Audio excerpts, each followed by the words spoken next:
thinking about you, babe. Working with focus on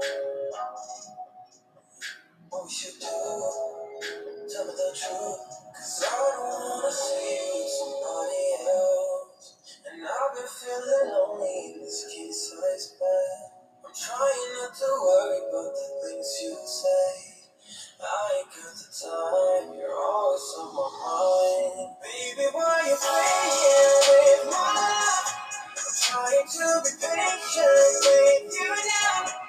I'll never be sober if you don't pull me closer. Look me in my eyes and tell me out. I'm hypnotized. I'm hypnotized. I'm just delusional. Think about us. Think about us, babe. Your body's so beautiful. All I want is your love. Can't get enough. 'Cause I don't wanna see you with somebody else. And I've been feeling lonely in this king size bed.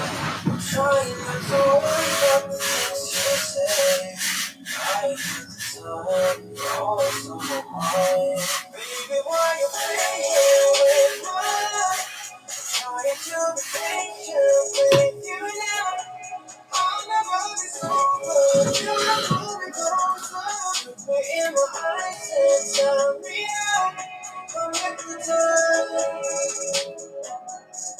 I'm hypnotized.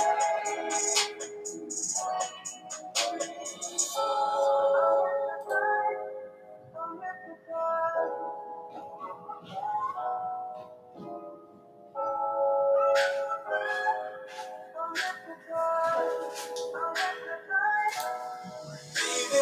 Let's try to get a phone. Oh, I thought she did.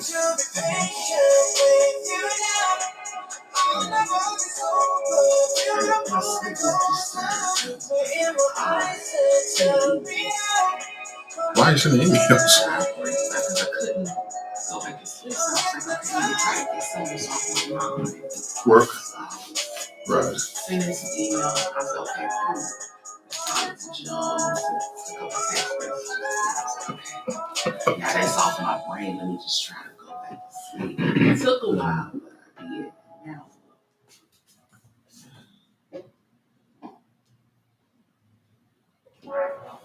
Liz Rogers, the dating man, she amazing. Sweet potato pie, rice, ass on these caramel pound cake. Voice like each time, saying it off the charts, brown sugar, birthday cake. They slap on my back. Everybody knows where to get that food. Think champs will do. Everybody knows where to get that food. Think champs will do. White shrimp and smoke to perfection. Dry rubber sauce is your preference. Ribs out the bone can get messy. Which size to choose are so many. Make they hot ice cream be malicious. Go to the bar that's so friendly. Don't work the home to get bad. We headed out the way of everybody knows. Hey, where to get that fruit. Think champs will do. Think champs will do. Everybody knows. Where to get that fruit. Think champs will do. Think champs will do it, yeah.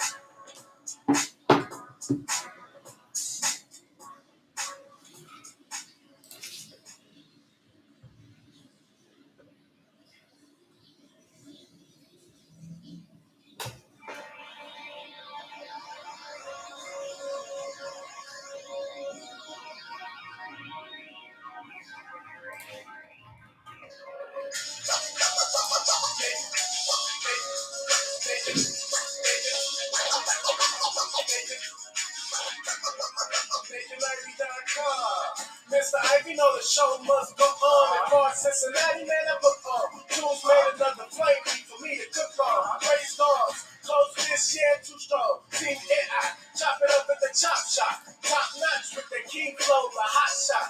Cop squats it, listen to the real. Jumping like hopscotch, nobody harder than, oh, no, they not. Not only citywide, but nationwide.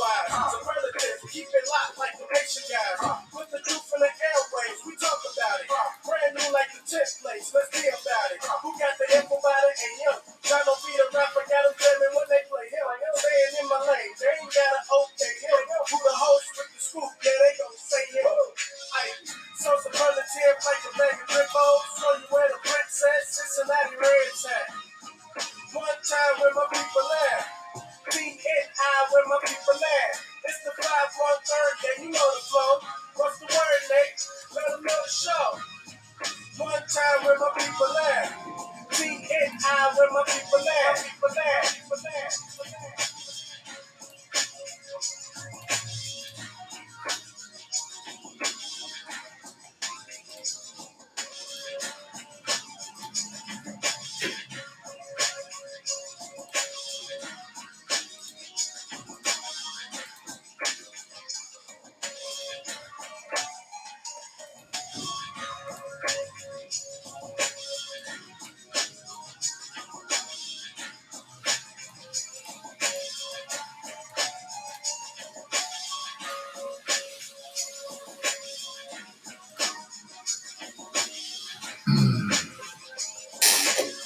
Good morning, everybody. Welcome back. Welcome back. A beautiful day in the neighborhood. Nathan Ivy with you. On today's show, I want to talk about, among other things, the fact that Angele Yee is leaving the Breakfast Club. I think this is very interesting. I think there's some lessons there, especially for people that are in the industry, or people who just might be interested as well. Plus a smattering of other topics, you know me, on people, politics, and pleasure. Good morning to you. Welcome back. Welcome back. Hope you're doing well. Please lift up the show by hitting us with a share this morning. Again, when you share the show, more people see it. Quite frankly, there it is. Good morning to you. Hope you're doing well. Back at it again. Another beautiful morning in the Queen City. So Angele Yee is leaving the Breakfast Club. She announced it on the show yesterday. And just so you know, it's not the kind of thing where like the other members of the of the group, DJ Envy and Charlamagne the God, were like caught off guard or they're upset with her. As a matter of fact, I watched the video, the YouTube video in which they announced it, and they all seemed pretty happy with her. And they also sort of implied that the Breakfast Club, uh, we'll find out what happens. It may be around, it may not be around, but I want to share my thoughts as a 20-year veteran in the media game and hosted many talk shows. I've done the ensemble theme. I've been a part of a group, two guys, one girl. I want to give you my thoughts on it and what that means for the future and just what that means for Breakfast Club fans. I think a lot of people got hip to them. Even if you didn't listen to their radio show, you watched and viewed their YouTube or their social media posts and found to be interesting. They did some of the best interviews, some of the best industry interviews that we've seen in a very, very long time. So I'm not happy to see it go away. They've been together for 12 years. That's a good time. That's a good amount of time to be together. I mean, hell, they've been together longer than some rap groups, right? And but it's very difficult to keep a group together, whether they're successful or unsuccessful. And I'll tell you why in just a couple of minutes. 513-873-7134. If you want to join the conversation in terms of like sharing your thoughts this morning, you can use that number. But of course, as always, you have your Miranda rights. You have the right to just remain silent and just be edutained, and I'll do the heavy lifting. But again, if you want to comment, that's the way you can do it. Good morning to you. Good morning, and welcome back to the show. Good morning. One of Cincinnati's, I don't want it to be too much of a best kept secret, but one of Cincinnati's best kept secrets, the Nathan Ivy Show. Good morning to you. And again, we talk about people, politics, and pleasure. Good morning. Yeah, I think I like that. I think that works for me. Give me 1 second here. I'm working on an element for the show that I want to share with you. Good morning. Just take this time to lift up the show with a share or not. It's completely up to you. Good morning to you. Today's show is brought to you by the good folks over the Greater Cincinnati Realist Association. I want to share this with you again.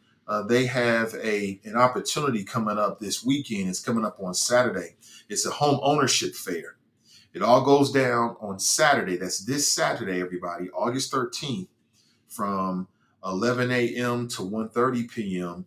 at the Westwood Town Hall. That's over at 3017 Harrison Avenue. All right, you can check it out. I posted this on my Facebook page. They have an Eventbrite as well. So if you just search for Greater Cincinnati Realist Association, then you can see the Eventbrite and perhaps get some more details. And I'm hoping to catch up, if not today, I'm hoping to catch up tomorrow with Derek Dansby.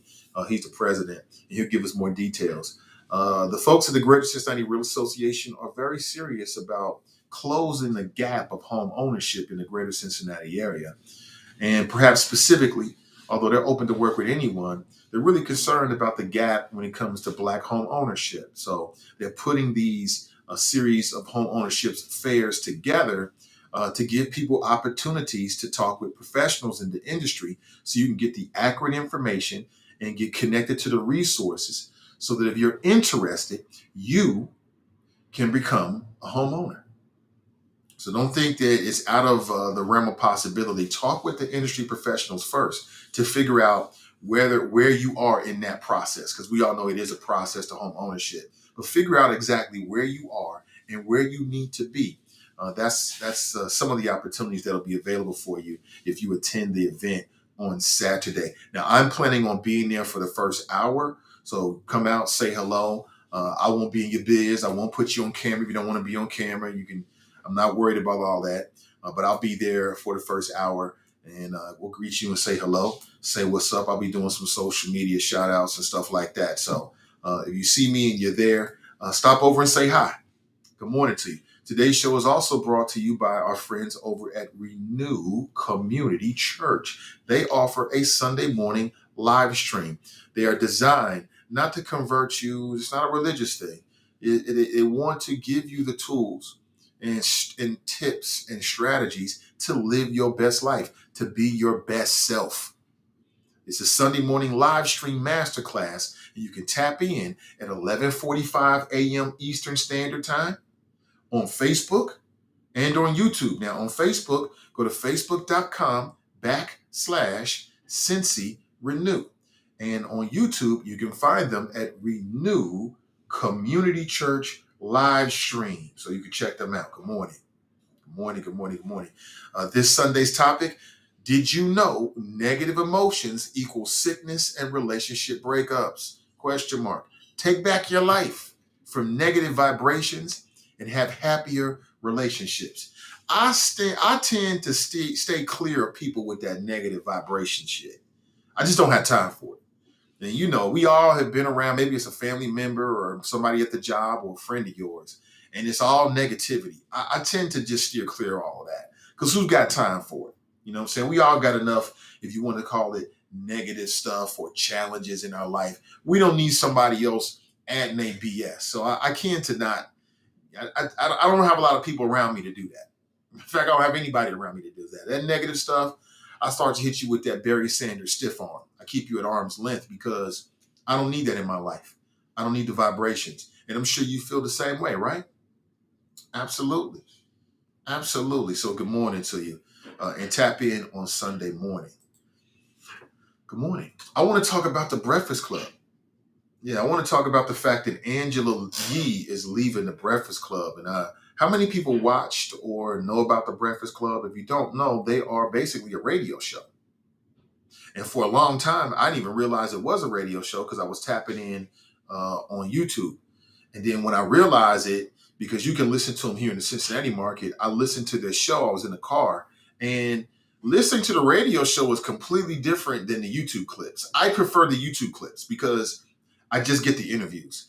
If you listen to the radio show, it's a radio show. I'm not saying it's a radio show where they got music and commercials and all that kind of stuff. But when you watch it on YouTube, they edit it down so you just get the interviews minus all the music and stuff, but which is more for my liking. And a very interesting trio: Charlemagne the God, DJ Envy, and Angela Yee, who have all worked in the music, radio, hip hop sort of world independently. Then they came together 12 years ago to start the Breakfast Club. I even like the name of the Breakfast Club. Of course, I don't know where they got it, but of course, we all know there's an 80s movie titled The Breakfast Club, which has nothing to do with the kind of stuff that they've talked about. So I thought it was interesting, kind of a unique way of naming themselves. And again, I mean, I have been thoroughly entertained over the years by what they did. Thoroughly entertained. I'll say it again. They did some of the best interviews that anybody was doing in the industry. Anybody was doing it. They preceded Drink Champs. Drink Champs is up there right now. They're doing their thing. They preceded Drink Champs. I thought that they were just a higher level than what they were doing over at Everyday Struggle, which I enjoyed as well. But for a while, and I would even say for a while, maybe there's been an ebb and a flow to it, but for a while, like that was the center of like the hip hop, like conversation, cultural sort of universe. And a lot of people wanted to be on the Breakfast Club. They got a lot of entrepreneurs. They got a lot of help on the Breakfast Club. I've told you about this black female she's the founder of something called Popcom. Her name is Dawn Dixon. I got hip to her on the Breakfast Club. And I've got hip to many people that I ended up reaching out and interviewing them by watching their show. I'm like, oh shit, that might be a dope guest. And that's just the way that that's the way that the internet works. And the Breakfast Club was like a feeder system to so many other shows. Like so many other shows would either take clips and I'm talking about not just shows, but it's like, I don't know if you really pay attention to how the media works, but I do. I'm just interested in it. And like what we've seen now is you've got these podcast shows like I Am Athlete and The Pivot. And when you turn on ESPN, they now are using these other shows as conversation pieces. I was watching Skip and Shannon a few weeks ago, and they're talking about an interview that happened on I Am Athlete. And I'm like, wow, there's a shift here. There's a shift that's happened with these athletes who are creating their own media and their podcast shows. And now they're competing for views and attention with like the big boys like ESPN. And it's the same thing happened with the Breakfast Club. If you paid attention to it, the Breakfast Club would do an interview, and then you would have, legacy media, hosting legacy media that would pick up on it, and it would start commenting off of what was said on that show. The same thing would happen with Kevin Samuels. Kevin Samuels was huge for the internet because things would happen on his show, and then other people would pick on it and start talking about it. And that's just the way the game goes these days. It was just very, very interesting. So Angele Yee is leaving, and she's leaving because she's going to be hosting her own nationally syndicated talk show called Way Up. And she talked about multiple reasons why, she feels like she's on the way up. And there's a lot of reasons why she came up with that word way up, the term way up. And I would imagine it'll probably kind of be like Angie Martinez. Angie Martinez has a show where, she sits down and uh, she talks with folks, which is kind of interesting. Like, I don't know. Again, the show hasn't started yet, so I don't know exactly what the show is going to be like. But I think it's very interesting that she's leaving the Breakfast Club, which by all accounts seems to be still going strong. I haven't really did a deep dive into the numbers lately to see who's watching and all that kind of stuff. But I think it's dope. I think it's dope because from a female perspective, typically when you got like an ensemble like that, it seems like the men leave first. Like the men have the confidence to go out and do their own thing. So for her to make this move, I think shows it's a bold move. I think it's great for her. It shows a lot of confidence in herself. And like I said, typically what you've seen is like the men will leave, and then, people got to scramble around because maybe one of the members of the group or the ensemble is more popular, or the others are not even just more popular, but has carved out a way for themselves outside of the initial success of the group. And again, no group stays together forever. It's very, very hard to keep a group together. Either people leave because they're not meeting expectations, or they leave because expectations have been exceeded. And now it's like they're looking for the next thing and they want to do their own thing. You know what I'm saying? And so props to Angela Yee. So the way it's going to work is that the Breakfast Club will come on, and they're like in 100 plus markets. They can't lose. Like the Breakfast Club is in so many markets that they cannot lose, right? Because people turn on the radio and they can't get away from it. And they're a viable option in so many markets, all the major markets across the country, if not across the continent, if not across the world, with the internet. But she'll be doing a show that's going to debut in 30 markets right after the Breakfast Club. So just imagine Breakfast Club comes on, and then Angela Yee comes on, and she's actually leaving the show. So the question, it begs the question: so what happens now? If you're a fan of the Breakfast Club, do you want to see the Breakfast Club just break up and they just do something else, call it something else, or is the Breakfast Club as a brand bigger than the individual parts that originally made it? I want to get your thoughts about that. Should they stay together? Should Charlemagne and DJ Envy, you still got 2/3 of the original group. Should they just replace her? Can Angela Yee be replaced? Can she be replaced? Now, I'm of a mind that there's no one that cannot be replaced. It's all about finding the right replacement. I spent some time really thinking about this last night. Like, can Angela Yee be replaced? And the answer is yes and no. Like, no one can come in and do what Angela Yee did, and just analyzing it, I just thought that they had a unique mixture of personalities. Like, they just seemed to work. Like, everybody knows that Charlemagne the God was the one that was really like going for the zingers, right? He was the one that would say the stuff that was the most outrageous, right? But it was a balancing act. They couldn't all be that way because it would probably mess up the show. And then DJ Envy was the attaboy. He was like, uh, he wouldn't really. It would be rare. He wouldn't really throw arrows and darts, but every once in a while, depending on the guest and the relationship, he would. But he was the one who would really just keep things cool, right? He wasn't as out there as Charlemagne the God, but he also had his own personality, and it just kind of worked. If like everybody was trying to do what Charlemagne did, it wouldn't work. And then Angela was the one who I never saw her throw arrows. She was always the one who was like, these guys is crazy. Let's bring this back. When they would go off into tangents, she would bring it back to focus. And she was like the one that if women went on there, she had an ally for the ladies, and she would bring a lot of common sense. And again, it just kind of worked. And it would have to be those kind of personalities with those individuals for it to work. If you replace Angela Yee with somebody with a different personality, could it work? It could. It could. Me personally, I think that the Breakfast Club as a brand is bigger than Angela Yee or even Charlemagne the God or any one of them leaving. I think is bigger than that. If it was me, depending on what the interest is, like if the other two, if Charlemagne and DJ Envy say, look, we want to try this with somebody else, I would do some auditions to see if they found somebody that fit. And it would have to be a perfect fit. Like if a female comes in and she replaces Angela Yee, she can't come in on some old like, I'm better than Angela Yee type stuff. That won't work. She have to come in with the right attitude and have the right personality. I mean, we're looking for a needle in a haystack in this, right? We're talking about one of. You just couldn't put anybody in there. It would have to be just a perfect fit. And I'm not saying that that's impossible. Like there's somebody out there that if they plug them in, they could fit perfectly. Um, and I'd be interested to try to see it before I just broke it all up. But what do you think? 513-873-7134. I think it's a bold move. Now, for people who are still in the industry, you should really take heed to this because I think all of them, including Angela Yee, have done something that is super smart.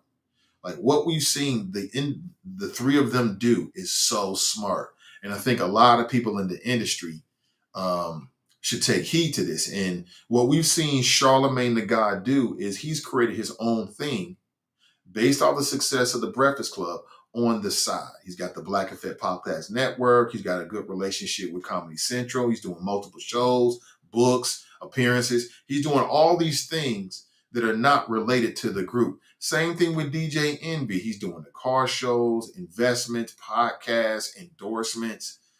He even came to the tri-state area. What was it? Within the last 6 months, he was promoting some type of event. I think it had something to do with like real estate or something like that. And the same thing with Angela Yee with her podcast and her other ventures. She's got a couple of ventures and startups that she started. Now she's got this new nationally televised syndicated show. So that's very, very smart. I think too many people in the industry, they put all their eggs in one basket. And then when it doesn't work out, they got to start from ground zero. They got to build it from the bottom up. It's one of the biggest mistakes that I made. I've been very transparent in that. The one thing I would have done differently is what they did. I would have started something on the side, right? And while I'm in commercial radio, build both of them. So if one goes here or one goes there, you got the other to fall back on. But you live and you learn. So very, very smart. Very, very smart. Very bold move by Angela Yee. I wish her the best. She'll probably be successful. I don't know. We have to hear the show first. She'll probably be successful. And it's interesting because if you look at it over time, you get these shows and they become like the it show, right? Right, for the culture in terms of music and hip hop and all that kind of stuff. And everybody watches it, and then the show goes away, and then you wait a little bit of time, and then there's a new show that takes over that space. And so it'll be the same thing with the Breakfast Club. I don't know where this show will be. It'll probably be digitally based. It may have something to do with traditional radio or not. I don't know. But if they decide to disband the show, or the show now just takes a slide, wait a little bit of time and there'll be a new show, probably an ensemble, probably a podcast or something like that, with some people that's connected with the industry, and then get those kind of guests in those kind of places. Because you got to have that. You know what I'm saying? The culture needs that. The culture needs a place, and it can be multiple places, but it seems like there's always one at the top of the food chain that like gets the best interviews, and has and can get those interviews with people when it's timely, right? That was the other thing. Like something would happen with an artist, and then a week later, boom, they'd be on a Breakfast Club and they could talk about what happened. And they have some great moments. One of the greatest moments in entertainment history. One of the greatest moments in entertainment history happened on the Breakfast Club. Do you remember what that moment was? Do you remember what that moment was? One of the greatest moments in entertainment history happened during the Breakfast Club, and that moment is when you had when you had the CEO of Cash Money Records who went in there. He was on 1,000 that day, and he basically wasn't having none of it, and basically sounded off on the Breakfast Club. Put some respect on my name. Remember that? Hilarious. One of the funniest moments. Like, dude was super red hot. He was super red hot. That was a great moment. There's a lot of great moments that they brought to their audience. So, I mean, we get used to these things being here, and we get used to these shows being. We think they'll be around forever, but they will not. So, props to Angela Yee. And again, that's a bold move. You got two men and a female, two men and one woman, and it's the woman who decides. You know what? I can do my own thing. I don't have to be tethered to these men for my success. I think that's a great story. It's a great story. And hopefully, it'll be a great example for, women in the industry to do their own thing, even when you're successful with something like that. That's right, baby from Cash Money. That's right. That was a great moment. He was heated. You talk about gold. Like, he just put gold in their hands. And the last time I checked, that particular video they posted was over 10 million. I mean, it was very popular. 10 million views. Very popular. I mean, he just went off. And they didn't know what to say. It was great stuff. So, yeah, it was Birdman. That's right. Yeah. If Ye coming on after Breakfast Club, her ratings won't be as high as Breakfast Club, is main drive time 6 a.m. to 10 a.m. Yeah, but they don't have to be. They don't have to be as high as the Breakfast Club. And we'll see what happens. So what do you think? Do you think they should disband it? Hey, without Angela Yee, it's not the Breakfast Club anymore. We don't want to plug somebody else in here. Or you still got Envy. You still got Charlemagne. Do they just find, I would say probably a female host? It just won't ever be the same. It'll never be the same because Angela Yee was a founding member. She was there from the beginning, right? And when people tune in, you want to see the three of them interact. However, I'll resist saying that there isn't somebody out there that would be perfect as their new partner, but they have to put a search together to find that. Like when you know it's right, you know it's right. You can feel it. Janice writes, let's keep the God off on Charlemagne's name. I hear he's changed his name. At least is what I heard when he was on Stephen Colbert. Is that right? Let me see. All right. Let me check that up. Okay, I don't see anything about it right now. I can see him doing that, because the name served him already. It served his purposes. So now he might want to use his government name for whatever reasons. I get it. A lot of people do that. I don't. These days, it's common. It's very, very common. Brent writes, Charlemagne, the God, almost got his tail whooped. I saw that video too. Some dudes had him running, and he talked about it. He's like, "Yeah, I ran." Let me see. Monique checking Charlemagne was epic. Yeah, I'll tell you who checked Charlemagne one day. And he was scared out of hit. You could see he was scared. Was Master P. Now I thought that Master P was being a hypocrite, and Charlemagne had a point. Because I think what it was is that Master P was talking about how much he respect the women, I respect the ladies. And then Charlemagne was like, well, what about that one female artist? And she had the cover when she was all sexually suggestive. I forget the name of the artist. And Master P wasn't feeling it. And instead of answering the question, he basically threatened Charlemagne. Charlemagne shut his mouth and kept it moving. It is what it is. Is y'all finished or is y'all done? Right. That was a great moment, man. That was a great moment. Is y'all finished or is y'all done? The brat could jump ship from Ricky Smiley. Um, Now the brat has a whole different energy. Like Charlemagne, I mean not Charlemagne, but Angela was just so chill. She was so chill. It seemed like she didn't have no ego about it. She was cool with letting Charlemagne do his thing, and then she would chime in and chirp at them. I don't know. If it was me, I'd have to do auditions, of course, behind the scenes to see if the energy is there, see if there's chemistry, and we'd have to see. But I don't know. Tim writes, Charlemagne's show doesn't have a lot of punch. Not feeling it. Really, I haven't watched any of it. Mercedes, Rear End was the album. Right. Right. Right. Let me look it up right now. And then on the cover, it was, she had some sexually suggest. See, on the cover, she was bent over. She was bent over, looking over her left shoulder on the cover. And Charlemagne was like, "Well, wait a minute. We." I think Master P was like, "Yeah, we don't objectify women. We don't do that with the ladies." And Charlemagne was like, "Well, wait a minute. Well, what about that Mercedes cover?" And Master P didn't want to look a certain way, so he basically threatened him, like, "Nah, we ain't doing that, homie. We ain't gonna be talking about that's my sis." And I'm like, "Yeah, but you contradicted yourself. He called you out, but it is what it is." Yeah, I remember that cover. One of my faves. One of my faves. Don writes, I think they should allow different air personalities to interview weekly, then allow the audience to pick their favorite to join the crew.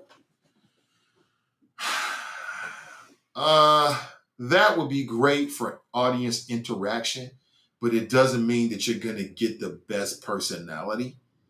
I, I like that because if the audience says yes, then it is what it is. But I mean, I can see them doing that. I can see them doing that. Do they even have to replace her? Can they just keep it DJ Envy and Charlemagne the God? They had a lot of interviews, a lot of shows, or some shows where one of them wasn't there, but the show went on. They say Angela Yee's on vacation this week, or Charlemagne's on vacation. And the conversation would still go on because the brand was bigger than any one person. I would say that as long as you have one original member, no matter who that original member is, even though people got their faves and some people have their star is shining brighter than others. I would say that no matter who that is, that then they can keep the show going and just plug in two more very qualified, good personalities. And as long as you got an original member, just like they do with like some of these, these bands. They may have like a 9-person band. 8 of the members, the original members, are no longer there. They got one original member, and they'll just plug in the other pieces, right? Why can't they do that with the Breakfast Club? It could happen. Could happen. Jared writes, "Good morning, hashtag Team and I." Brent writes, Master P didn't objectify Mercedes. Mercedes objectified herself. Yeah, he played a role in it, though, because he was a label head. He made all the decisions. Branding, all that stuff went through his office. He just he just couldn't admit it in that moment. Some people are like that. I cannot think of viewing a Breakfast Club video where Angela Yee question was memorable. Um, I don't know. Yeah, I mean, Charlemagne was known for the zingers. He was the one who was out there and was willing to push the push the envelope. I remember him telling Jennifer Lopez that he wanted her to sit on his face or something shit like that. He would say some crazy stuff. But Angela Yee's role was the balancer. She was the voice of common sense. You know, when the boys or the men were getting out of hand, she would corral them. She would bring them back to common sense. When they went on a tangent, she would bring them back to to the guest or, the original question. That's the role that she played. And that's a very, very important role. And when you're doing a group like that, it's very important. And I think she did it very, very well. I think they all played their roles. That's why it worked. And plus, they got the best interviews. They got the best interviews. So, that's why people are tuning in.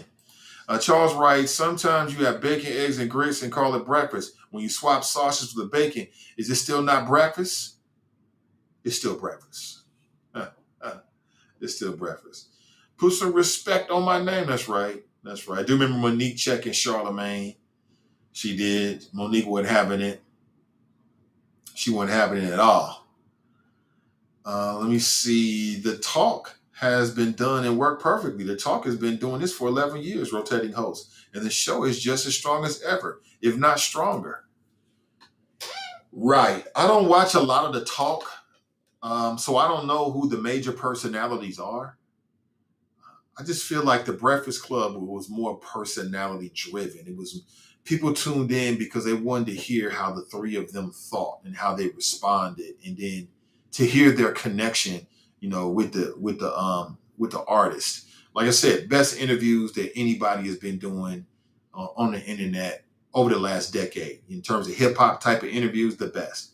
Now you got newcomer like anybody watch Drink Champs? Drink Champs does a good job. I like Drink Champs.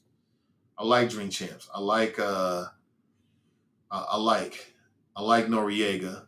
He is a surprisingly good interviewer because he seems to be honestly and genuinely curious, and his curiosity drives his questions, and that seems very, very authentic to me.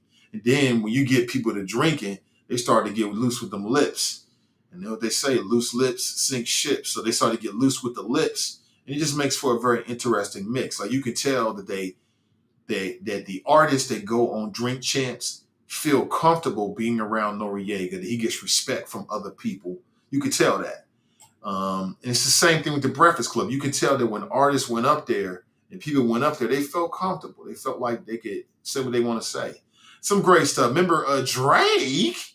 We talking about Drake. Remember that Soldier Boy? They've had some great interviews. I mean, I'm sure that somebody, if not them, will do like a best of with Angela Yee and put that out, and we'll all be get a chance to remember all of the great times. But again, props to the Breakfast Club. They did great work and did great work for themselves. They put themselves on a individually. They put themselves on another level, and we'll see what happens. And I don't know the details of their working relationship. Like, I don't know if they own the Breakfast Club. Who owns the Breakfast Club? Is that owned by, what is it, iHeart? Who owns it exactly? I don't know. Do they own it? What level of equity and ownership do they have? Because they definitely hit a home run with that particular show. Most shows, morning shows, will never reach that kind of level, but they certainly did. And props to them. We'll see what happens. And where do you think the next, like, center of the hip hop conversation universe will take place? Where's the next place going to be? Like at some point, it was on cable, right? With 106 in Park. 106 in Park was that place. But 106 in Park was more about videos.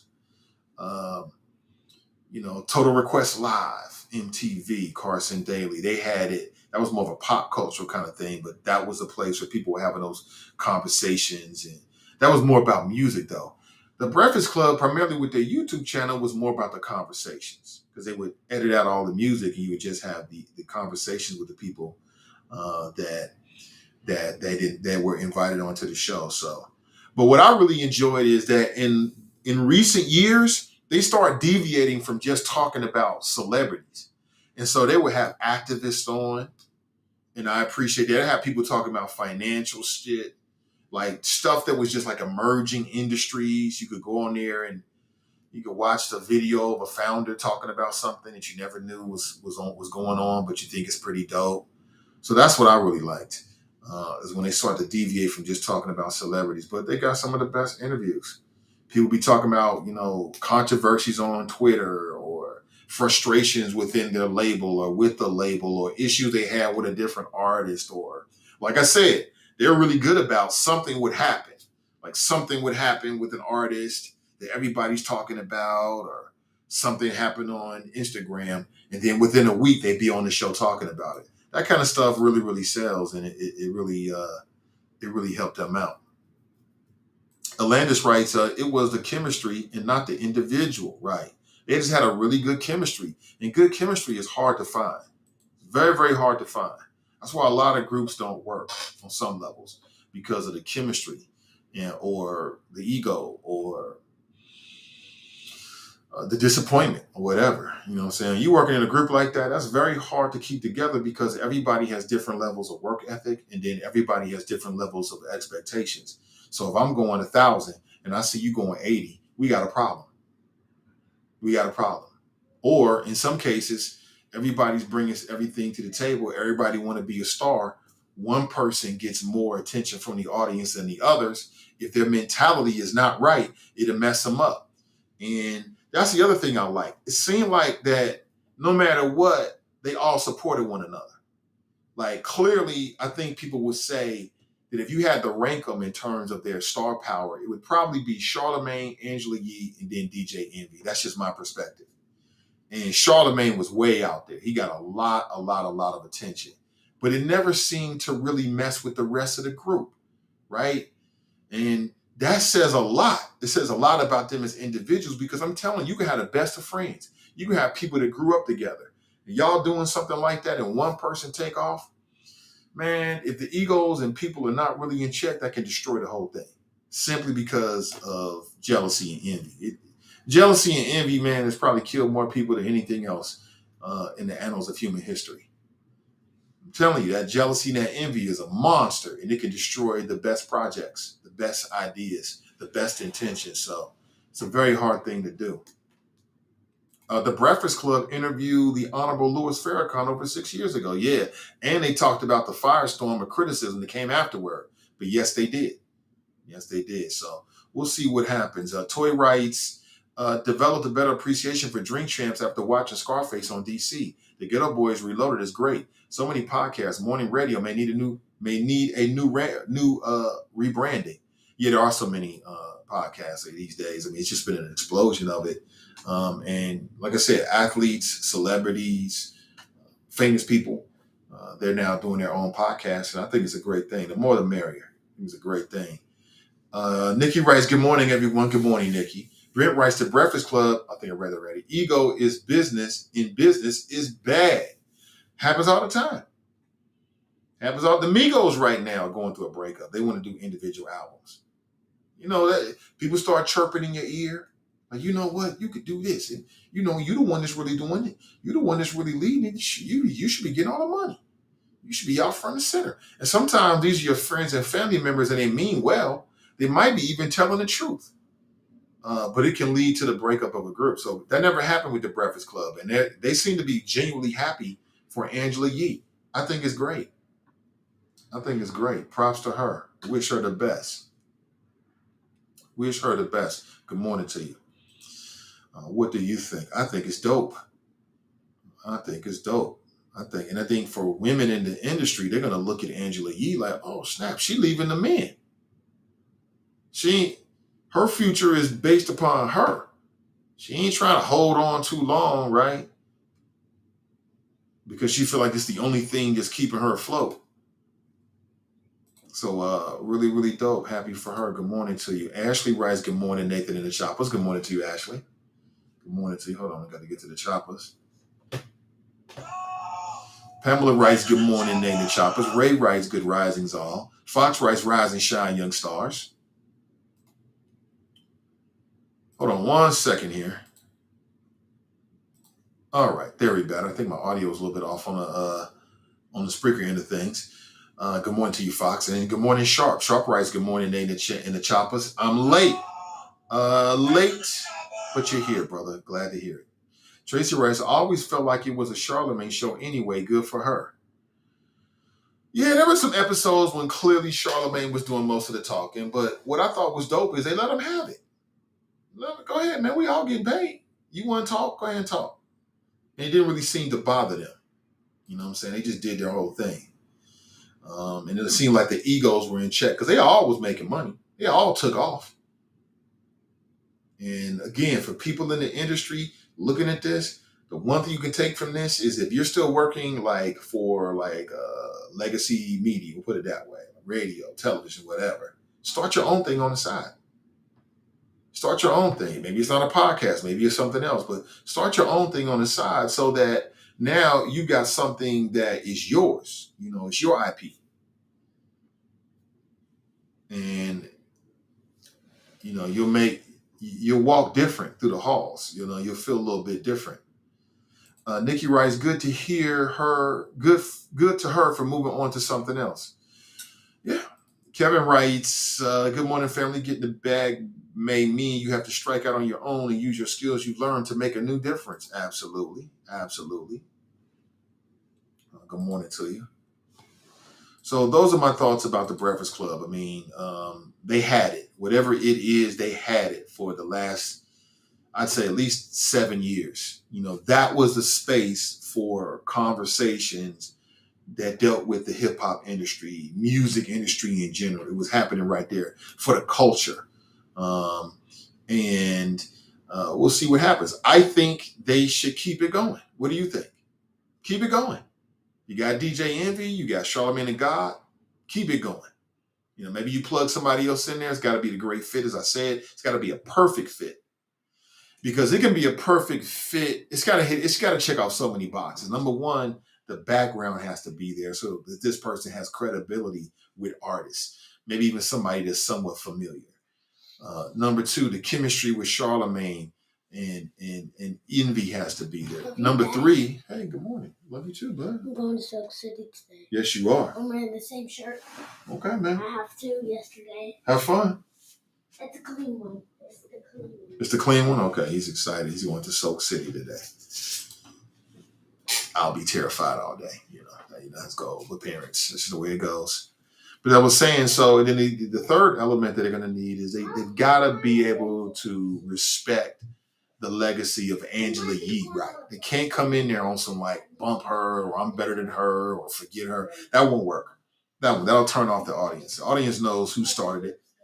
And so if they get somebody that checks off those three boxes, there may be more, but just off the top of my head, those three boxes, then it might work.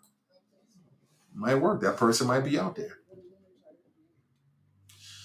Tierra writes, good morning. It's almost Friday. Yes, it is. Good morning, Charlie Winburn. What's up, Brandy? What's up, Marisha, Tabitha, David, Anthony? Good morning, everybody. Professional Reimbursement Network. Good morning, everybody. What's up with you, Renee? Good to see everybody. Man, I wish I could make your avatars a little bit better and see you, but I can see you. Good morning to you. Great father. Yeah, some days better than most. Or some days better than others, should I say. You have to ask my son about that. Hopefully he'll say good things. You on your way out the door, man. Look. Okay. All right, we out of here early.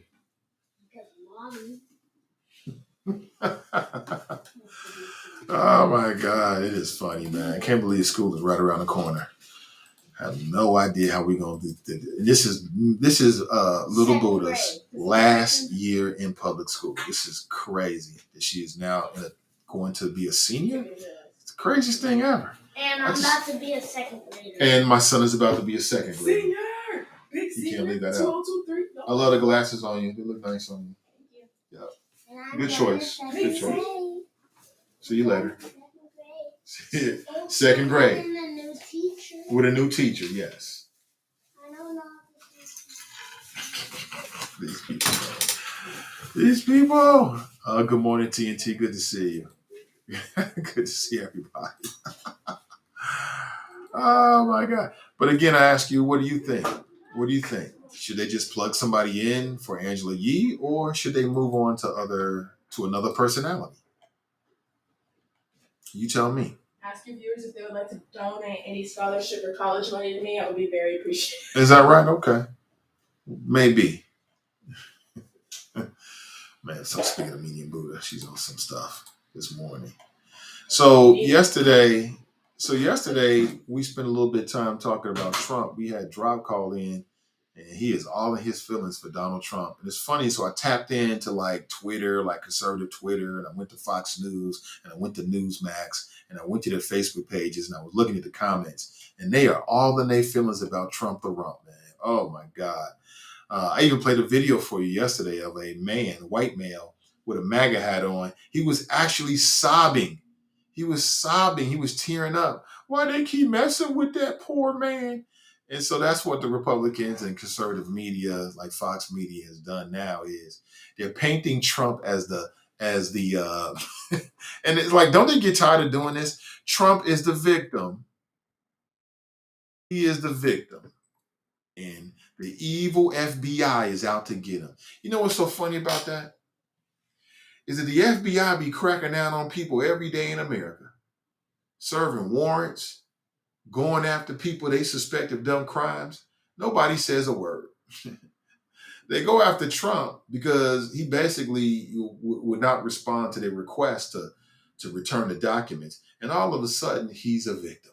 It's like no matter what he does, he's the victim. You hear that from these folks, man. Like Trump can do no wrong and Biden can do no right.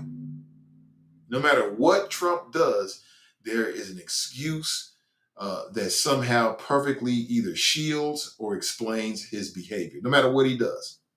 No matter what he does. When Trump was lying about Obama being a citizen and using a racist strategy to cultivate a political movement behind him, and he did it successfully, these people said, "Oh, nobody's paying attention to him. They demarginalized him. Oh, it don't really matter. We know that's just politics." They said it's just politics. It's like no matter what he does. When Trump was violating international uh, uh, rules by trying to basically strong arm the Ukraine to give him some information about Joe Biden in return for aid that Congress had already earmarked to go to that country. People said that he's the victim. It's no matter what happens. When Trump lies about the election, well, I mean, can you prove what he's saying is not right? It's like, it's amazing. I mean, it's rare. You see it from time to time, but right now I'm focused on Trump. This man can do no wrong, literally no wrong. And I can only take him for his word. Remember when Trump said many years ago during the campaign that he's so popular that he could kill somebody in broad daylight and get away with it? Guess what? He actually could with some people. He tried it. Like, not only could Trump kill someone in broad daylight and get away with it, but Trump could try to, I don't know, overthrow the peaceful transfer from one party or from one person to another in terms of the presidency. He could try to disrupt that and get away with it. And he's got what it seems like a lot of people willing to back him up, willing to placate to him, willing to explain away his bad behavior. It is quite amazing. What's more interesting to me than Trump is the blind devotion that so many people have for Trump. That's even more interesting to me than Trump. And sometimes I watch these videos, or we'll get a comment or two from somebody that'll call in. And it's just interesting to hear uh, just how much devotion they have for this man who really don't even give a damn about you. You know, a lot of these people run around stumping for Trump. Trump don't even give a damn about you. Could care less about you. You're meaningless to him. But it is what it is. FBI Director Wray W-R-A-Y, Ray, has said that he has received a lot of death threats since the FBI's raid on Mar-a-Lago to retrieve documents. He said he's had many, many social media threats against him and other law enforcement officials. It's just quite honestly really interesting the way that the Republican Party, they love to make themselves out to be the party of law and order. They're the party of pro-police. Except when it comes to Donald Trump and January 6th and the FBI and any investigations into Trump. When it comes to that, all of a sudden, we can't trust the FBI. Like when the FBI is cracking down in the hood and locking brothers up and going after rappers and doing, everybody thinks the FBI is top notch. They are doing their job. They're keeping us safe. But when they start investigating Trump the rump, all of a sudden they lose all credibility. Now all of a sudden we can't trust anything. It's just quite amazing. It's quite amazing. It really is quite amazing. Like I said, I'm less concerned with Trump and I'm more concerned with the reaction to him. And people's reaction to that man is quite interesting. Quite interesting is all I can say. And the support for Trump is so high that now these law and order people that love, I bet you they love their local police organizations, they're now calling in threats to the FBI director because this man is probably just following the evidence. Like, I don't know what they have.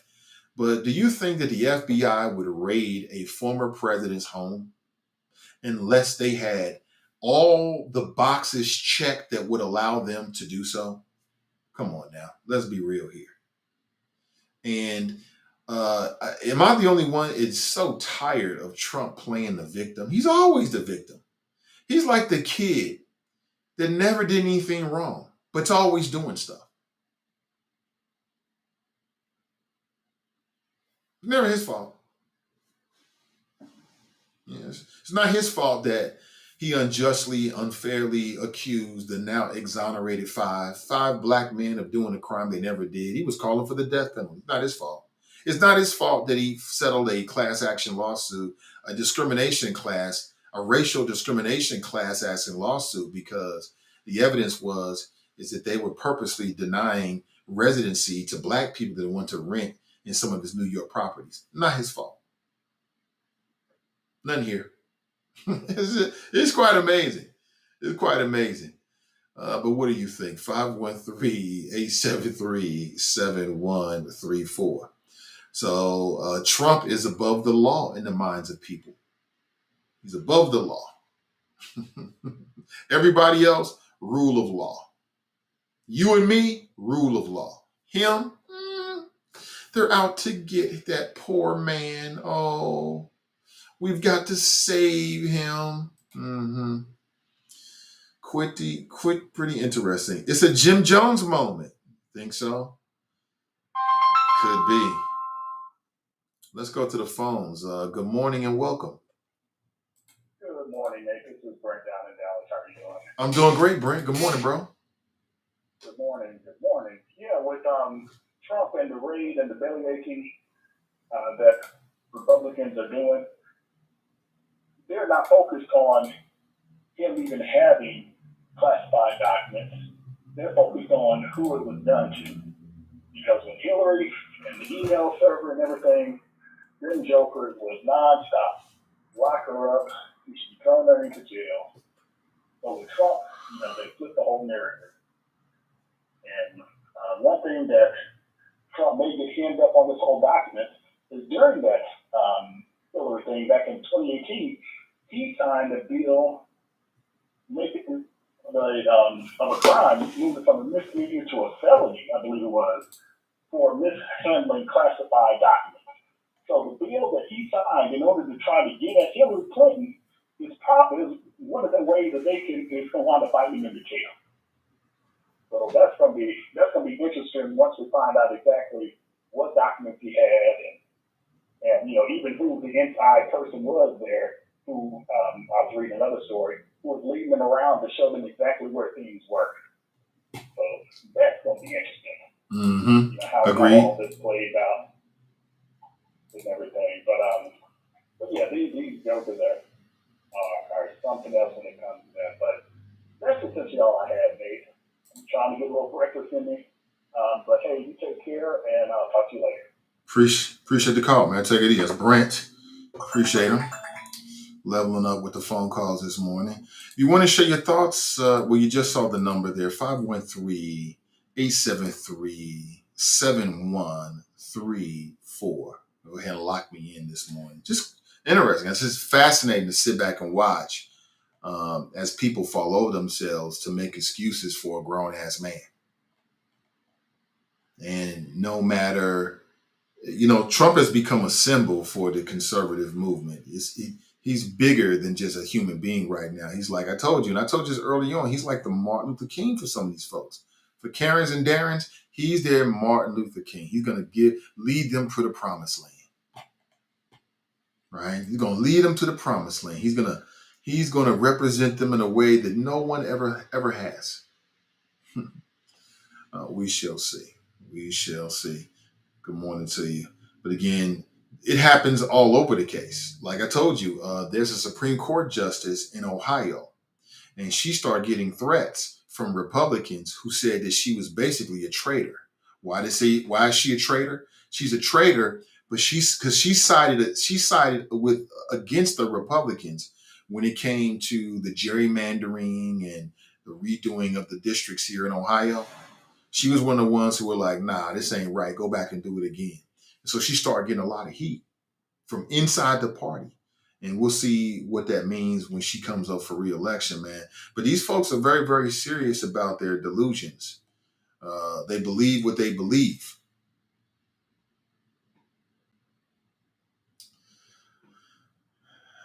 And nothing's going to shake them. Like I'm not trying to say what I'm going to say in the hopes that some Trump supporter is watching this show and he's going to be like, "Oh my God, Nathan said." I never thought about that.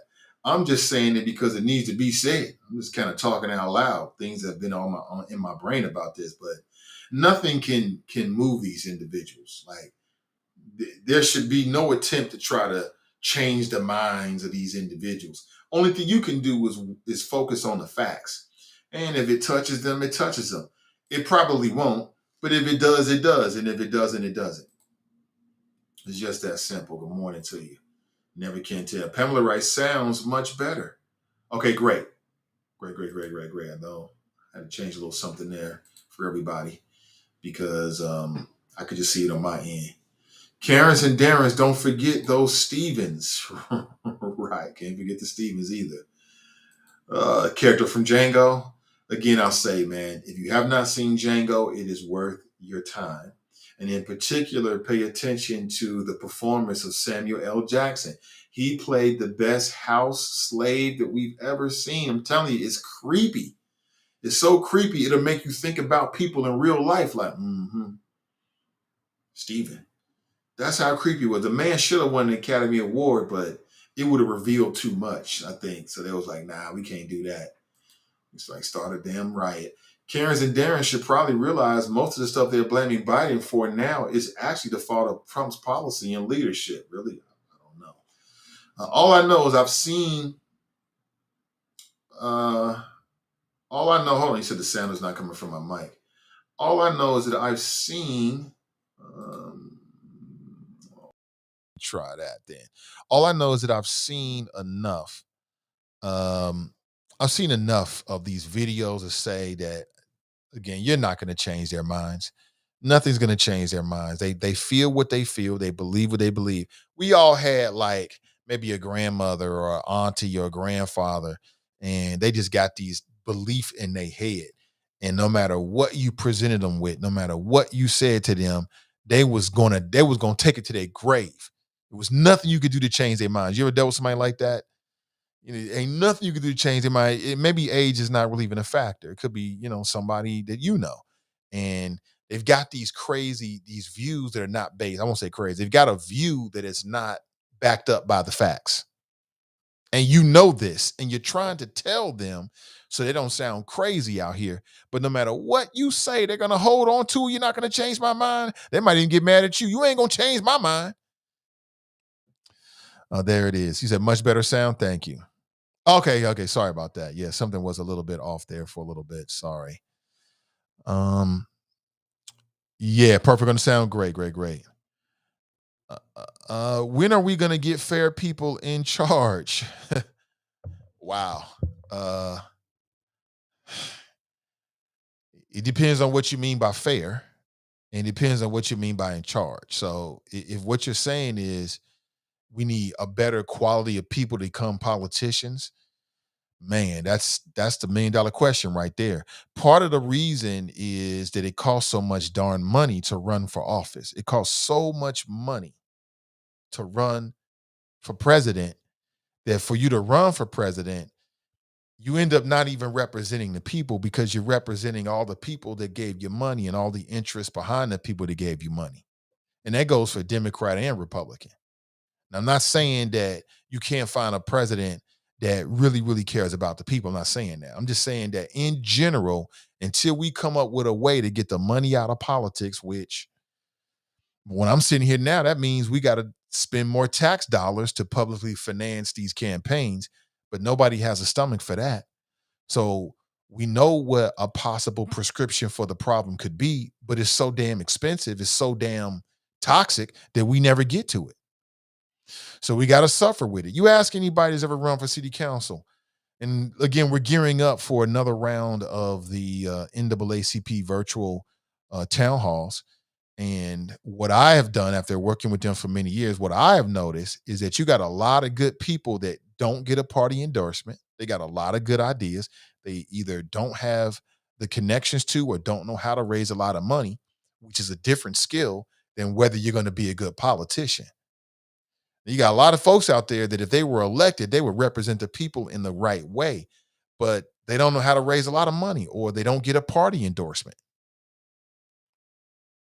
So they get 3,000, 10,000, 8,000 votes because they just can't put their name out there. Doesn't mean they're not a qualified candidate or won't be a great elected official. They just can't raise enough awareness, right? They just can't get on radio. They can't get on television. They can't pay for internet ads. Doesn't mean they're not a good person. So that's part of it. Part of it is that a politician, politics is about, can you raise enough money? can can you get a party endorsement? I mean, look at what happened with the Democrats the last round with city council. All of the endorsed Democrats won except for one. So you trying to tell me that there were no other qualified and good candidates? Sure there were. They just didn't get the endorsement and couldn't raise money. So I make a distinction between that. I mean, I think party endorsements go a long way. They mean something. I think raising money and being able to see you means a long way. But that's why, once again, I like to talk to all of the people. I don't care whether they have a name and they've been on council and they've raised $500,000 or they've raised $5,000 or no money. They may say something or have an idea that's worthy of our time. So and then when you say fair, do you mean like, are in it for what's best for the community, or they're trying to use that position to put themselves in a better place to make more money or to move on to a higher position? I don't hold ambition against a politician. I don't hold that against you. What I look at is the quality of the job that you do while you're there. People were saying about AFTAB, like, oh, he wants to be president, and maybe he does. Maybe he wants to be mayor, and then after mayor, he wants to be governor. I don't know. Maybe he wants to be senator. I don't know. But what I do know is along the way, I'm going to judge him as I will everybody else by the quality of the job that you do while you're there. And when you're not, you're not. Back to the phones. Good morning and welcome. Hey, good morning, Nate. It's Anthony. What up, Anthony? Hey, what's going on, brother? Doing well. Yeah, man. I just want to chime in. You talking about the money it takes to run for office.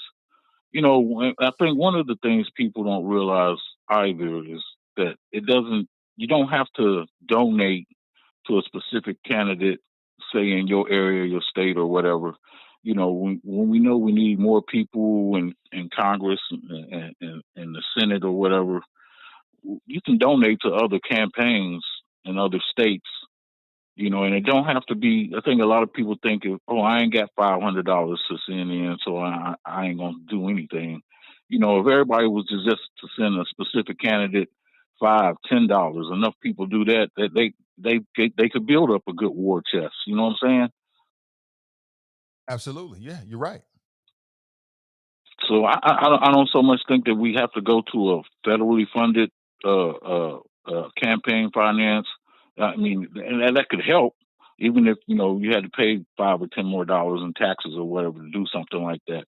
But like I said, people sometimes think, well, they ain't got hundreds of dollars to donate to a campaign for a specific candidate.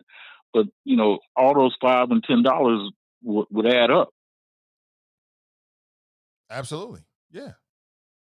So we got to start having a different kind of a mindset. It's not so much you got to support a candidate in your area. We know we need a majority on for certain politicians.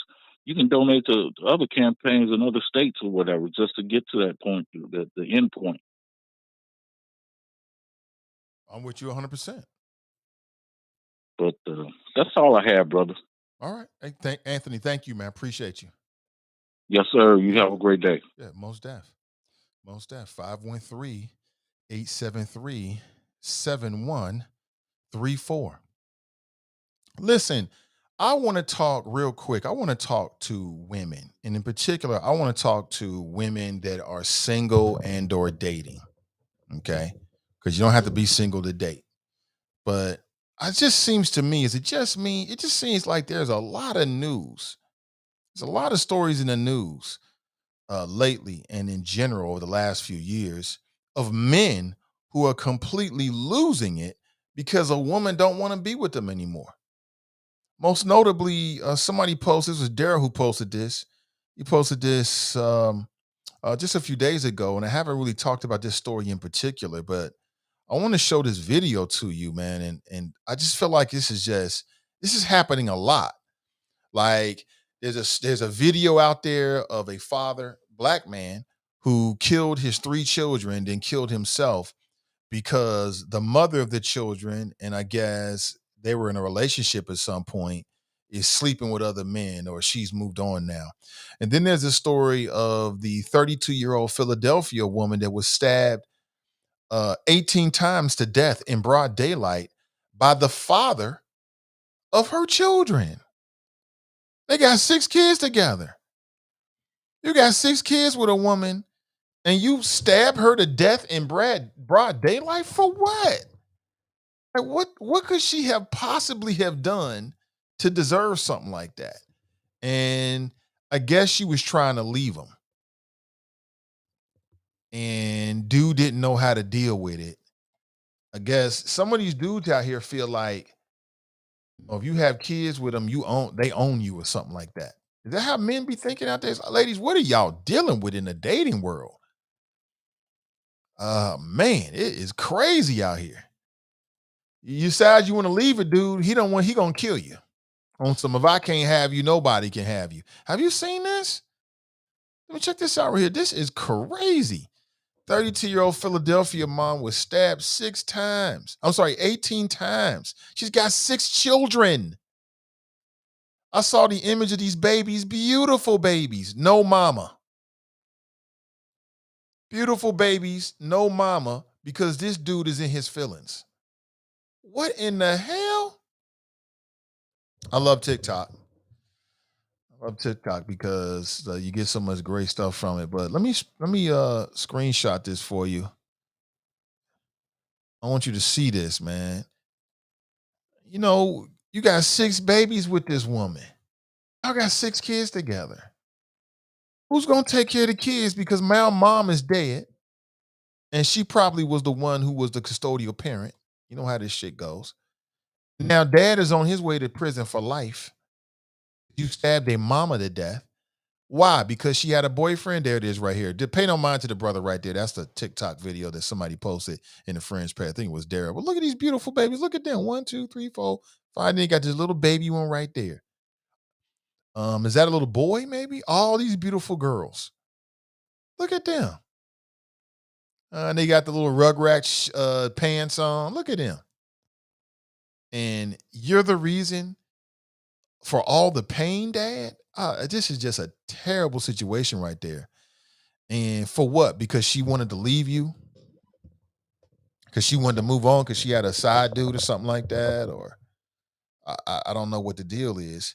I just can't imagine. Like, was she a damn vampire or something? I mean, what sick? You stabbed her 18 times, stabbed her in the face, stuck the blade in her head. This is what we doing out here to women? Hey, yo, this is foul. This is super foul. Whatever happened to you just break up? You break up, you listen to Eric Benet, you listen to whatever, you listen to whatever song you need to listen to get over it, and you move on. That ain't a thing no more? Whatever happened to think about the children? Whatever happened to that? Hey, yo, I do not envy women out here. Single black women, I do not envy you. And I'm not trying to say that you're going to find a lot of this, man, but whoo, damn. I just can't even imagine what the circumstances could be. You know, a woman say she want to be with, she don't be with you. Okay.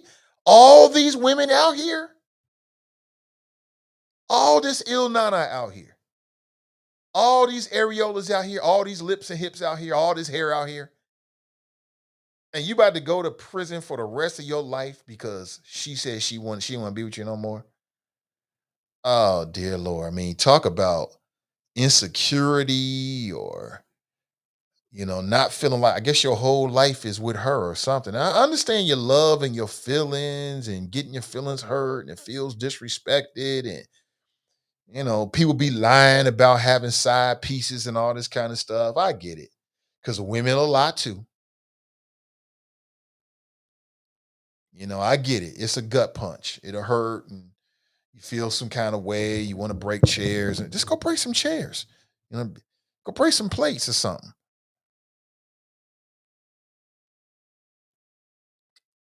But broad daylight, this is what we doing out here. I'm telling you, I see way too many stories like this, man. Man, and way too many times it's a brother of color. Brother kills mother of his children because she wanted to leave him. And then we find out there's a history of domestic violence. Like, yo, you think a woman really want to stay with you and you putting your hands on her? You terrorizing her. She don't want to come home. She don't know if she gonna get punched in the stomach. Like, you think that's gonna stop her from sneaking out and laying up or spending some time with another dude? If you think that, you got another thing coming. You do. Very, very sad. Heart goes out to these children, man. These little babies right here. Look at this. They remind me of my babies, man. Look at them. Got everybody looking. Oh, they look so cute. I bet they had a lot of fun playing together. Got all your sisters there. That's a great thing right there. And then dad's in his damn feelings. Just let her go. All these women, it's millions of women out here. Millions. Millions. You'll find somebody's, not just one. You'll find multiple. There's millions of women out. There's plenty of women that want to date. They want to do all that stuff. There's plenty of them. Toy writes, and she did. She writes, I referenced this yesterday. We say mental health issues are the root. It's that we're desensitized to death, murder, impulsiveness is heightened. Sad thing is, these situations don't slow folks down because folks crave relationships and intimacy. Um, Way too many incidents, right? Way too many incidents, Toy. Way too many of this stuff, man. And I think this kind of stuff has been going on since the beginning of relationships, but it just seems like now it's just far too prevalent for me to turn on a website and I see something like this. It's very, very sad. Mika writes, hubby told our daughters if a guy ever says I love you to death, immediately call him. I love you to death. Yeah, I mean, medium Buddha, oh my gosh, she gonna be a handful for some kid. For some dude, she gonna be a handful. She ain't gonna be easy peasy. She is not gonna be easy peasy. I did my job, right? I don't have to date her. You know what I'm saying? I helped her grow up. That's I already knew. And I like that. But that's a fear for me too, that she gets with some dude and she just being her authentic individual self. And dude, because mommy didn't hug him and mommy didn't breastfeed him and daddy didn't play ball with him and he grew up with some damn crazy feelings inside of himself. He gets too attached or you're mine and all this kind of stuff. Like, I get it as a man. Men are like, we want to have ours all to ourselves and all that kind of shit. I get it. I get it. I get it. I get it. But you're going to kill a woman because she don't want to be with you? Does that make any sense? You ain't going to be with nobody else. Why not? You can too. Lisa writes, it's sad. I've broken up with someone and had to write if something happens to me, it was him letter. Really? Wow. That's scary. Their lives totally destroyed. Dale writes, 6 beautiful babies are without both parents. Right. So where are they now? In foster care or, with another relative who may be struggling to support them? Ain't nobody going to take care of your kids the way the parents will. Aunties, nephews, grandma, they'll step in and do a great job and show love, but it ain't the same as your biological parents. Nothing beats that. Nothing can compete with mom and dad, like the people that genetically help bring you to the world. Nothing competes with that. And they don't have it now because dad was he has some issues. He has some issues. Ain't shit right about that. Big Boomer writes, or Blue Bonner writes, Big Boomer. Blue Bonner writes, in Cincinnati, Ohio, we had 3 great people make it to city council. Unfortunately, the job doesn't pay like it should. Yeah, I'm not trying to say anything negative about who's on council. I think we got a strong council. I think they all care. I'm just saying that there were a lot of people that either didn't get the Democrat endorsement or didn't have a lot of money who I thought would have been good as well. And just because you don't win a particular race doesn't mean you're a bad person or you wouldn't be bad for it's timing. Some of it's just timing. Tabitha writes, fair meaning that we can work together and make moves. I think we have that on council right now. For the most part, I think we have that. Nobody stands out to me as if like they're not really like doing the job. I think they're all. I think all of them are accessible. I think you can send an email, they'll get a response, and I think you can like share your ideas with them. So nobody comes to mind in a negative way. Tabitha writes, I just got out of a relationship like that. I'm cool on guys that ran and rave like a little boy. Huh? You just got out of a relationship like that, Tabitha? Damn. I'm glad you safe, sis. Because some of these people out here don't know how to take no. They don't know how to deal with disappointment. They don't know how to deal with being betrayed. Like part of being an artist is that when you put your art out there, people gonna sample it. They gonna steal. They gonna try to do the same thing you doing. That just goes with being an artist. And part of being in a relationship is you're gonna get your heart broken. You're gonna get disappointed. That's part of being in a relationship. Yo, check it. You got people out there that we demand to be faithful to us, and they can't even be faithful to themselves. They can't even be faithful to themselves. How they gonna be faithful to you? You got some folks out there that can't even be faithful to their God. They lie to their God. How they gonna tell you the truth? I just, I just sometimes we put these unrealistic expectations on people, and when they disappoint us, we want to get all on their feelings. Like they human. That means tragically flawed. That means they gonna do what they want to do, not what you want them to do. That's I don't care who it is, husband, wife, your mama and daddy and them. That's just the way life goes. Period. Especially in a relationship, like somebody you just met, y'all just met and y'all like the same type of chicken wings and the sex is cool. They ain't got they don't owe you nothing. Zero. Zero. But people get these expectations, because that pillow talk. People get this saying things about what I would do and what I wouldn't do. Don't believe none of that. You meet somebody, look at what they've done in other relationships, and just look at what they do with you. That'll tell you everything. Tell you everything you need to know. TNT writes sad. Timothy writes their lives totally destroyed. Atlantis writes she may have recognized his mental illness. She might have, probably. I bet you it was a lot of women that get with a dude and he is the best thing ever since whatever you want to add in that space, right? He's the best thing ever. He's such a great guy. And the more you're with him, the more he starts to unravel. And the more you start to see certain things. Because when you first meet somebody, we already know we grown folks. People lie. They put up fronts, right? It's very rare to meet somebody that tells you all their flaws and all that kind of shit on the first date or the first conversation. People don't do that. Everybody's credit is A1. Everybody got money in the bank. Everybody going someplace. Nobody's ever cheated on a past boyfriend or girlfriend, right? You get to know them a year later, the real shit starts to slip out. Very, very sad. Blue Bonner writes 9 times out of 10 days here were some mental health issues was within his part. Deborah writes the most dangerous and deadly time for a woman is when she decides to leave a relationship. Really? How is that dangerous and deadly? Just go. Who out here trying to keep a woman that don't want to be with them? Why would I want to be with a woman that don't want to be with me? Because I love her? Yeah, I understand that. But if she don't want it, then what kind of relationship are we really going to have? It's going to be terrible on me. She don't want you. She don't want you. Same thing. If he don't want you, ladies, because we talking about men right now, but there's some women that can't take no either.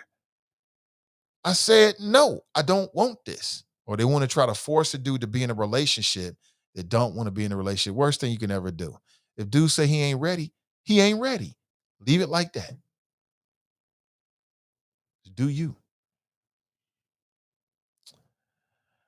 Very disturbing. I agree with you. I agree with you 100%. The Lamidio writes, men and women are both crazy. Bro, this is not a gentleman's response to ending a relationship. I would agree with you. It's not. Brent writes, the father was definitely caught all up in his emotions. TNT writes, and now they are orphans. Mama is dead and dad is going to prison. The Lamidio writes, people are crazy in general. Dale writes, it's got to the point that these fools are live streaming these murders and murder suicide. Right. It is got to that point. Roy writes, good morning, everyone. Never mess with someone who has nothing to lose. Tiffany Daniels, good to see you, Tiffany. She writes, there was a father who went live screaming about his girl cheating. He killed their 3 kids and himself in OKC. Yeah, I spent some time talking about that. Yeah. I watched the video and it was sad as hell. And I wish that I could go through the video and go back in time and help the brother. Because when the video ended, he killed his 3 children in the car and then killed himself. Authorities were alerted to a van that was outside of a residential or just parked on the street.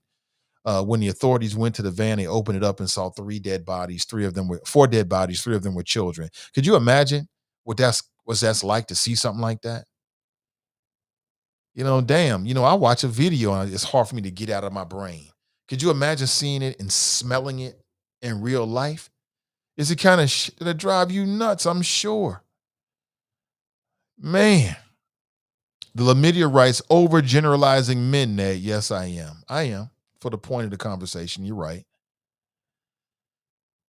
How do you kill your own babies? Because he was trying to hurt her. Like, he probably felt worthless. He probably felt like if he killed himself, then the woman, the mother of the children, wouldn't care as much as if he killed her children. So he killed her children to hurt her. Sad. Very, very sad. Nakia writes, mental health is real, and I feel like we need to address it as a community, like part of being. Absolutely, I'm with you. What's up, Jamal?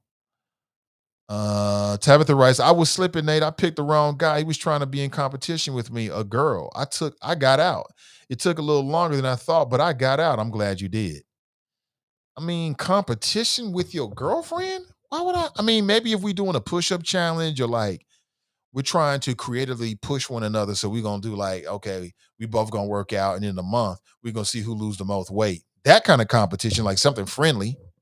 Or like maybe y'all both, I don't know what it is, but on some real competition, like why would you be in competition with your partner? I don't understand it. Very, very sad. I'm glad you got out. Cough, cough. I hit it, and we don't need is men telling women that they can't choose who they reject. Hit it, and what we don't need is men telling women that they can't choose who they reject. I agree with that. Kathy writes, good morning. Blue Bonner writes, sadly, the government is not for the new mind candidates. It wasn't designed to add to your lives of the general public. Um, I get what you're saying. So you're saying you vote or don't vote, Blue Bonner. Let's just get straight to it. That's how I got tricked by a fake Mr. Nice Guy. See, there are people out there who are very, very skilled with uh, being a chameleon. They're very good at it. There are people out there who are very, very skilled with interacting and talking with people. It's a talent. You ever been around somebody that's just very, very talented in terms of their human interactions? It's a talent. It's a God-given talent. And there are some men who are very, very good at that. And then you get a woman who is, I won't say desperate, but she's needy. She's needy. She needs some attention. She wants somebody to make her feel pretty. And she wants somebody to go to the movies with and to call her and text her like her girlfriends. And all that shit that's outside of you opens the door for somebody to come in like a con man, get in close, and put that knife either literally or figuratively in your back. It's sad, but you never can tell. Never can tell. Want to date somebody, right? It is, Nate, the most deadly domestic violence stats. That's why they have to have a plan. Really, when a woman leaves, why? Leave. Leave. Tabitha writes, domestic violence is real. No joke. It's not what you think. It's not easy to get out. No, I agree with that. I'm not saying that I think it's easy or anything like that. I can imagine that. I can imagine, especially when you start living together and intertwining your life, and this person knows where you live at, and they start popping up at the job and all that kind of stuff. It's sad. It's very, very sad. I hope I'm not in a situation like that with my daughter, but I can see it happening because she's a pretty girl. She got a nice shape to her because, and she's very independent minded. And, you know, I wonder if some little dude might get all caught up with her for whatever reason and not know how to disengage. But I'll cross that bridge when we come to it. I've been held against my will for 2 days before. What? What? What? Timothy writes, a lot of men don't value women as they did before. I see men every day spending hours talking to other men on the phone, and I know they don't give their woman and children that much attention. I think it's a culture now. Just an observation. Really? Dale writes, I couldn't bring myself to watch the video. You talking about the video of the father that killed his children? Oh, I did. It's very emotional. It's hard to watch because you know the aftermath, but you don't see him doing anything to the children. They won't put that kind of stuff on social media with children. They won't allow that. Like social media platforms and web, they won't put that up there. You might find a website that can do those kind of things and that will allow you to view those kind of things, but social media won't. Most like Facebook, Twitter, they won't put that up there. They'll ban it because it's so disturbing. Let me see. I call them con artists, right? It's called a hustler. Yeah? Got a lot of hustlers out there, primarily in the church. A lot of these church ladies get caught up that way because you get somebody and he know the Bible and he go to church every Sunday and he talking that Lord, Lord, he talking all that Bible stuff. And it's an easy con to get over. And you get a woman who wants somebody that's equally yoked, whatever that means, because nobody's equally yoked. And He's talking that good dialogue, hitting you with that Bible stuff, and next thing you know, you've been bamboozled. It happens real quick. Happens very, very quick before you know it. Jeffrey writes, "Good morning, morning queens, kings, family and friends, and beautiful souls. Same to you, bro. Bringing that positive energy. Come on in here. I love it. There's a lot of psychos out here, Nate. Yes, I know. I know. Daryl is a peach soft. Okay, there you go, Lamidio. There you go. Toy writes, when the abuser figures out you're leaving or senses it, that's when they kill. Sounds like what happened in Philly. I've worked with victims and abusers, so Deborah's stats are right. No, I don't doubt Deborah's stats at all. I don't doubt a word she's saying. I just feel so terrible for these babies, man. And could you imagine the horror that this woman was dealing with? And this is a man you had children with. You didn't have sex with this man and all this kind of stuff, these intimate moments. And then now he's stabbing you to death? Now he's stabbing you to death? That's interesting. Very, very interesting. Let me move on. 513-873-7134. Did you hear about the kid's birthday party that was canceled? So this story is coming from Missouri, Kansas City, Missouri, where a family's pool party was canceled because the park employees were uncomfortable. So apparently it was a pool party for about 200 people. The family had paid for and hired private security, off-duty police officers to manage everything and to be there to make sure, that nobody got out of hand. And if they did, it was going to be an issue. The family signed a contract. The contract was for $2,000 to host a party for up to 250 teenagers. This was supposed to happen at a place called the Summit Waves Aquatic Facility in Lee's Summit, Missouri. The Summit Waves Aquatic Facility. Let me see if I can find an image for you of the Summit Waves Aquatic Facility. It looks like a lot of fun.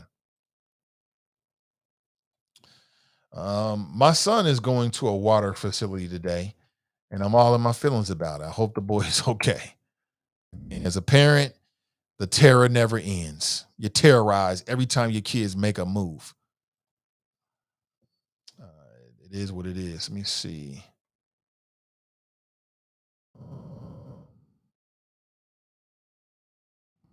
I just hold on one second here. Find the image again so I can post it for you. It's the Summit Waves Aquatic Facility. Hold on one second. I want you to see this. Looks like a lot of fun. It's like a lot of fun. Like, I'm not in the water parks these days. People are nasty and I don't trust them. But, it looks like a lot of fun. There was a time when I'd want to go here. This Summit Waves Aquatic Water Park Facility. And look at that, man. It's like the little river right there, little man red, and you can just like be in the water. You know what I'm saying? That looks like a lot of fun. Little tubes and little slides and stuff. And they got the canopies out there so you can lay out in the sun.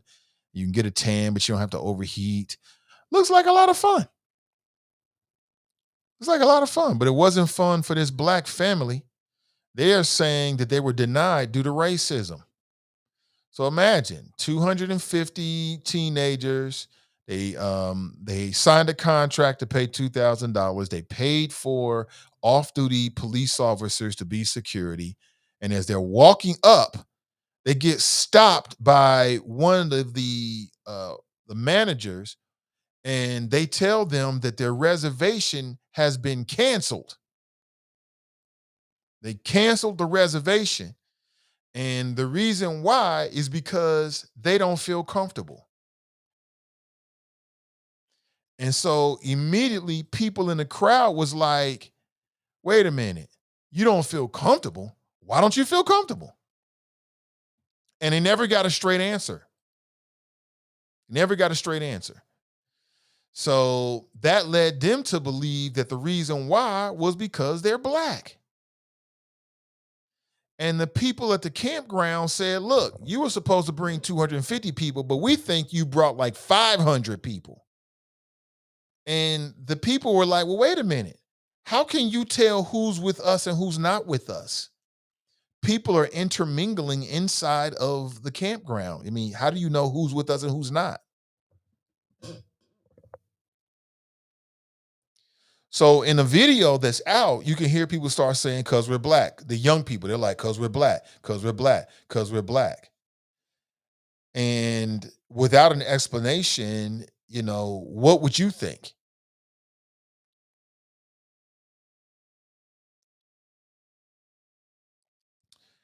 Now, apparently, this aquatic park has ties to Kansas City, like the city. So, like, maybe it's like taxpayer supported on some levels. If so, you could see a lawsuit against the city of Kansas City. I don't know; it hasn't come out yet, but I mean, could you imagine? We've all probably planned birthday parties for our children, right? And you just want everything to go well, right? You want everything to go well for them because it's their birthday and it's like a one of a time. You're never going to be the age you are ever again. So when you're a parent, you really try to put a lot into it because you want your kids to have a good time. It's about them. And you show up, you've done everything you're supposed to do, at least to your knowledge. And as you're walking in, they had like the pool party stuff, the bags. I mean, you could tell they was ready. You could tell they were ready. And you got this woman standing out there, and she's standing right next to a police officer because that's how they get you. They bring the police there to make sure the Negroes don't get out of hand. And she basically told them that, nah, we don't even want your money. We don't even want your money.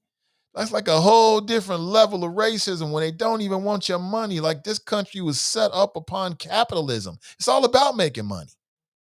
They don't even want your money. We don't want you here.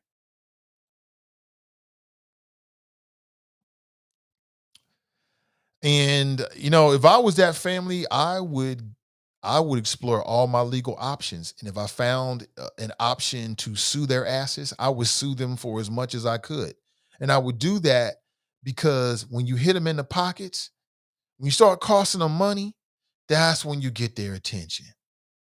If you want the manager or the managers who made that decision to be held accountable, you got to hit them in the pocketbook. And when you do that, all of a sudden they start paying attention more. Let's go to the phones. Good morning and welcome. What's up, Nate? What up, Daryl? Good Hey, morning. uh, what's going on? This story, I went down the bunny hole on this story. Um, so so apparently, what happened from what I was reading of the local news reports and stuff, Uh-huh. they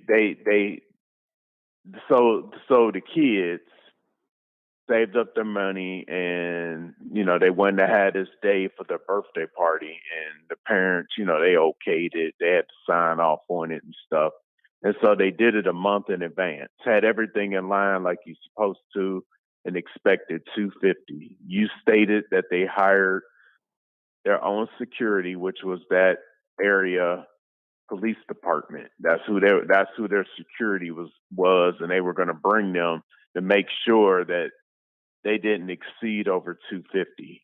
So I don't know how they were going to tell how that was going to happen, but that's why they had hired their own security. So what happened is, from what I read in the story, and there's additional.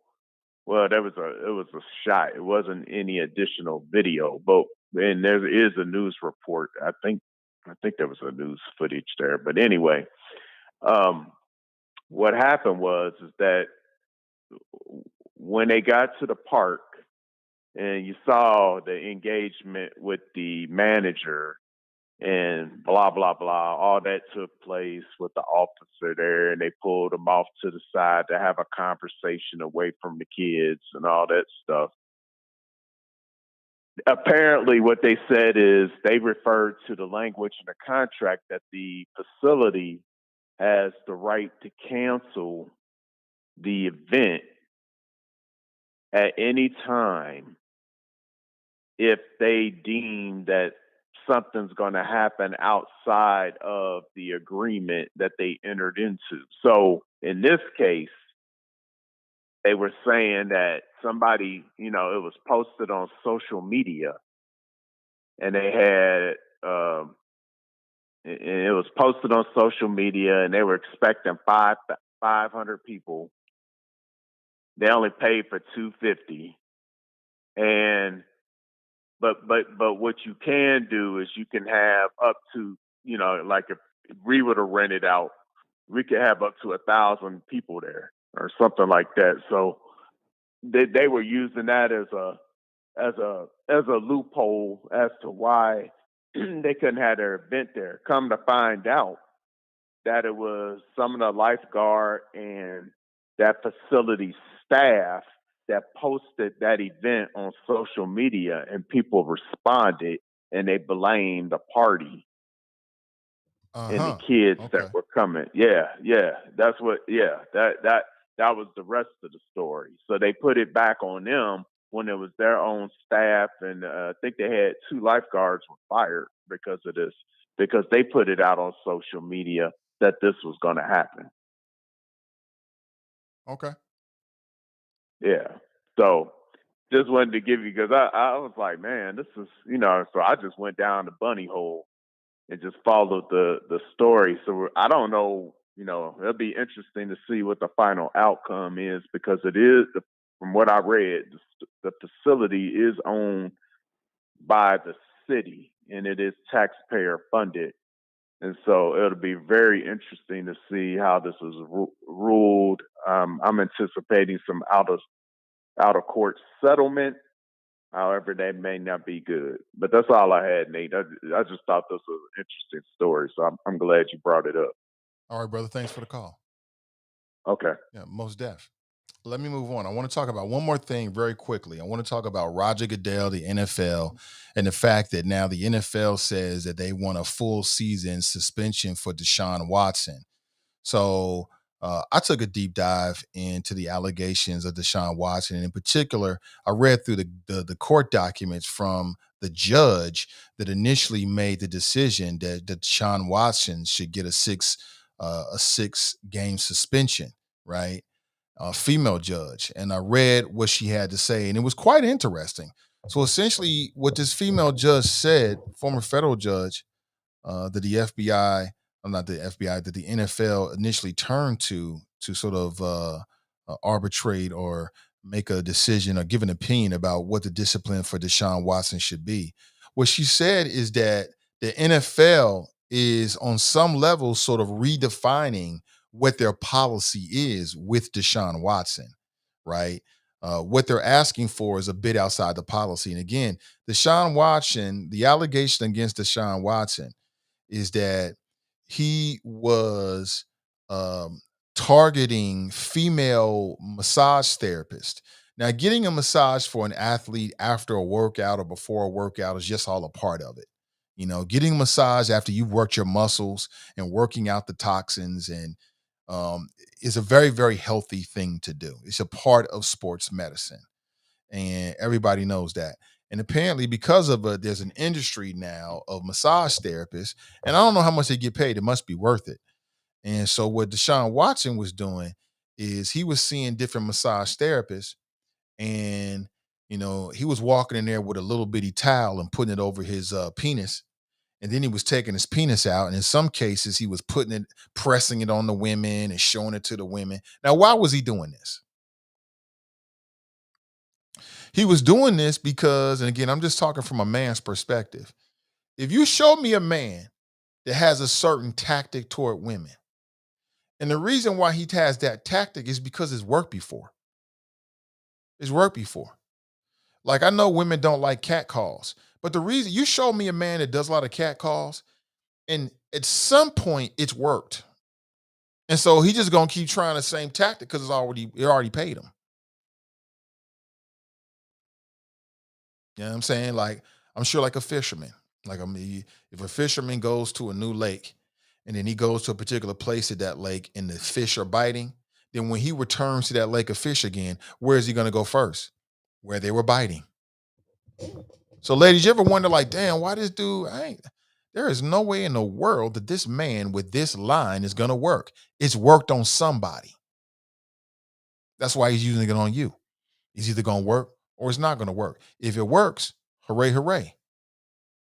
So something tells me, and I don't have any evidence to back this up, but something tells me that Deshaun Watson, maybe early on in his career, he tried these tactics and he got a happy ending.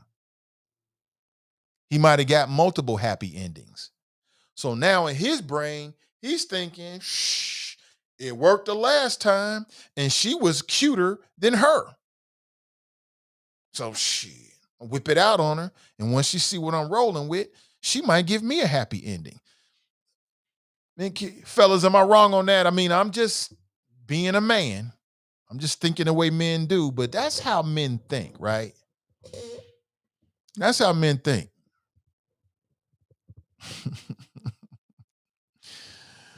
Tabitha writes, what's wrong with that boy? He got all that money and should have a woman. Deshaun is crazy. Crazy? I don't know if he's crazy. I'm just telling you. Something tells me that he tried these tactics that got him in trouble early in his career. He might even been in college. You know, you the starting quarterback for the local college team. There are women that will throw themselves at a man like that. So he probably tried these tactics and it worked. So now he's thinking, shh, let me go try this again. And it probably worked where the woman was receptive and she did. She gave him a happy ending. So now he thinks he can try this with every woman. I asked a couple women and I got the same response. I asked women like, okay, let's say you are a massage therapist. Deshaun Watson comes in. He's got this little bitty towel in front of him, like a hand towel. He's supposed to have a full body towel. He's got a hand towel in front of him, right? And he takes it off and you're looking at his erect penis. His penis is getting more erect in front of you. And then he pushes his penis up against you. Is that sexual assault? Because that's what they found. They found that it was non-violent sexual assault. They made a distinction in the ruling between violent sexual assault, which means you're physically forcing yourself on a woman or somebody, and non-violent, which was he was revealing himself in close proximity, and in some cases was rubbing his erect penis up against people. Like, what's this? Right? Yeah, you feel that? What are you gonna do with that, right?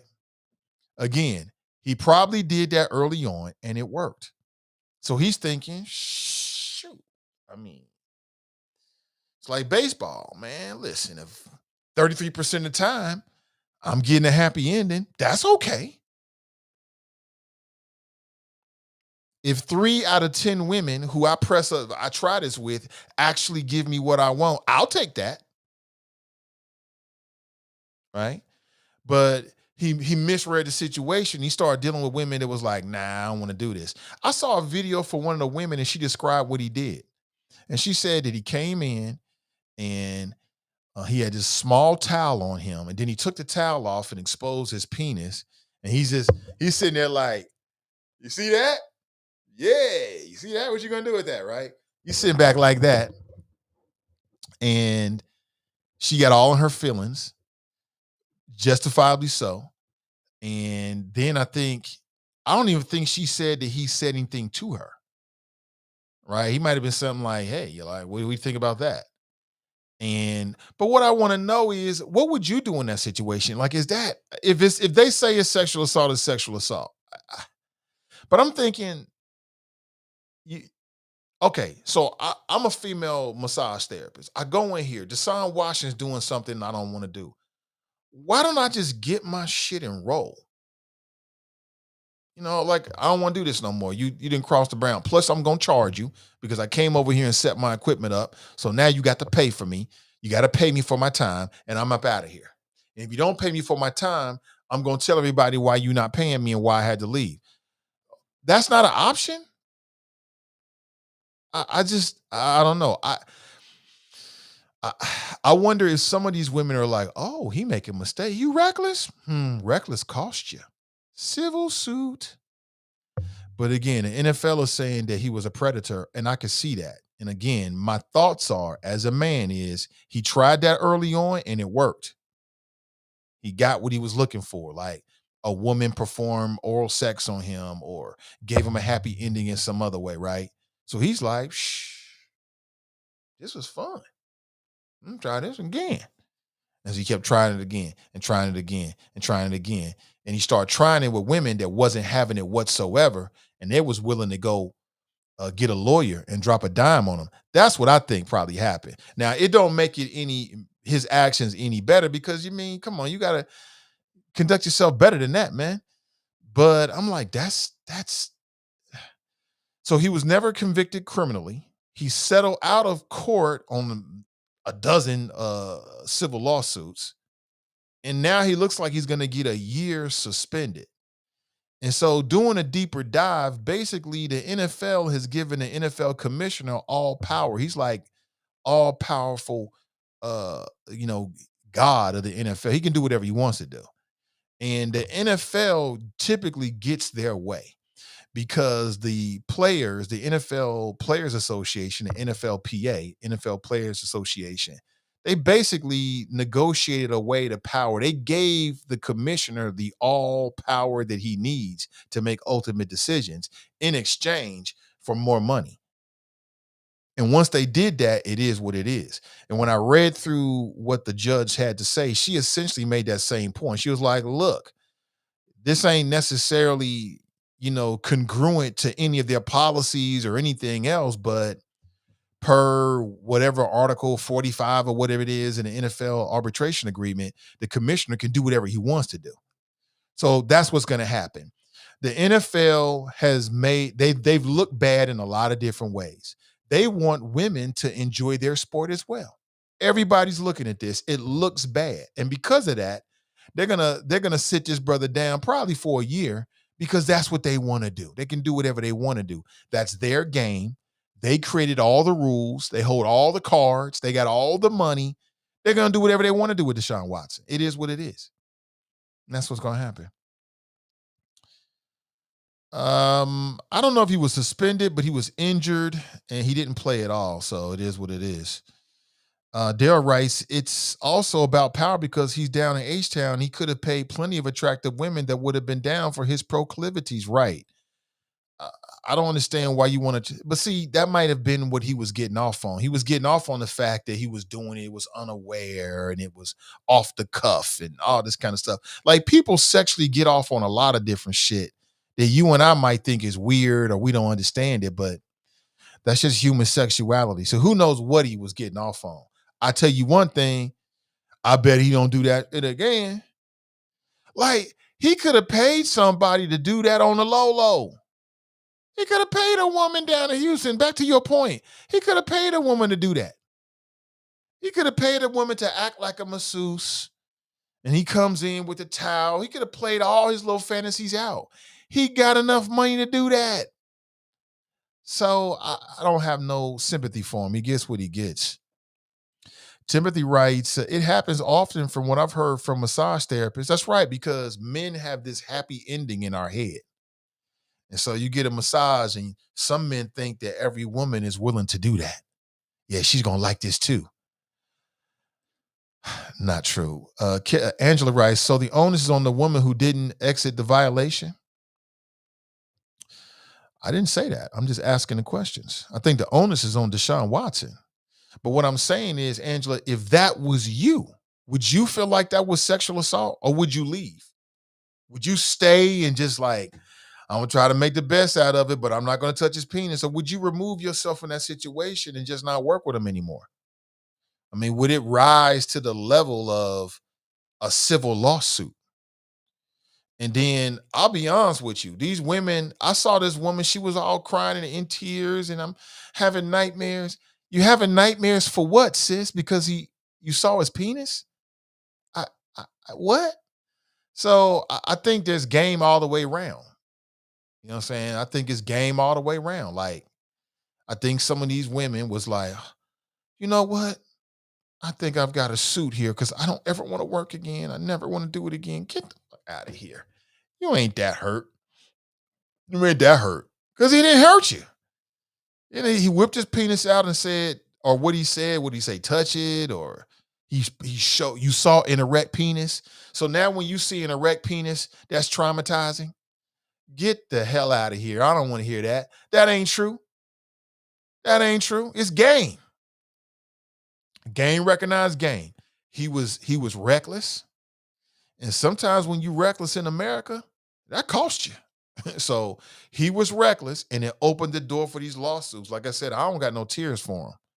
He should have been smarter. But when I saw this woman and she was on one of the accusers and she got a settlement and she was on Real Sports with Brian Gumble. I'm telling you, she was like acting like I'm never gonna be able to work again because I saw a penis. I'm like,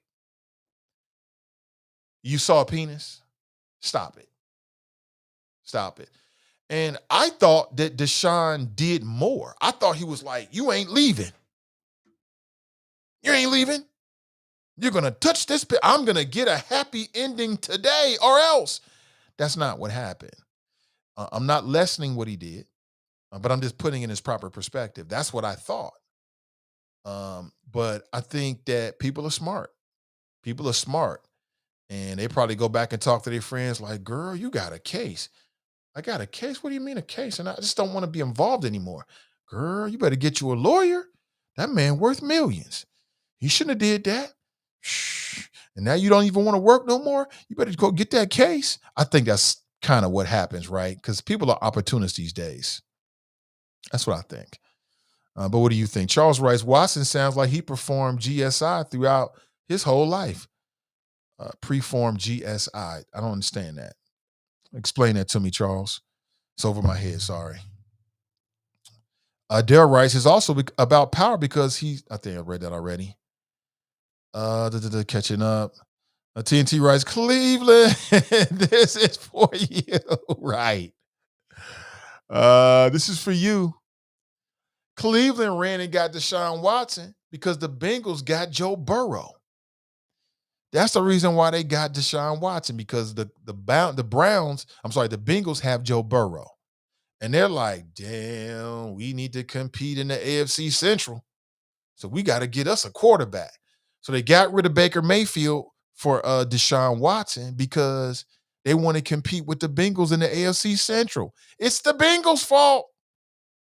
The Bengals' fault. Let me see. Angela writes, it depends. It appears some gave him the benefit of the doubt. Gross sexual imposition. Okay. I heard Cleveland got Kaepernick. I saw that meme. It's just a meme. It's no truth to it. If you ever see something like a meme or something on like Facebook, all you got to do is go Google the story. Go Google it and see if credible media sources are reporting on it. If you see that credible media sources are reporting on it, then more than likely it's true. I would have hollered boo. Okay. GSI, gross sexual imposition. Oh, that's what you're trying to say. Gross sexual imposition. Okay, I'm not even sure what that is, but okay. Like I said, I don't think that what Deshaun Watson was right per his position. You know what I'm saying? You a pillar in the community now, bro. You want to be a starting quarterback in the NFL? You're a pillar in the community. You got to conduct yourself a little different. You can't do the things that everybody else do. You can't say the things that everybody else do without there being a backlash and some serious social ramifications. It is what it is, but that's why you make the big bucks. Before I roll out, I want to remind you that today's show is brought to you in part by our friends over at Renew Community Church. They offer a Sunday morning masterclass. You can tap in on Facebook at facebook.com/CINCI Renew. You can also tap in on YouTube at Renew Community Church live stream. This Sunday, did you know that negative emotions equal sickness and relationship breakups? Take back your life from negative vibrations and have happier relationships. I don't know about you, but I don't have any time for negative vibrations. I don't like negative people. Take that somewhere else. Today's show is also brought to you by our friends over the Greater Cincinnati Realtors Association. They are offering a home ownership fair this Saturday. This Saturday. Now, if you want like this flyer, it's on my Facebook page, Nathan Ivey. You can find it and share it today. It's going to be from 11 a.m. to 1:30 p.m. this Saturday, just 2 days away, over in Westwood at the Westwood Town Hall at 3017 Harrison Avenue. I'll be there for the first hour doing social media shout outs to the event. Love to see you there.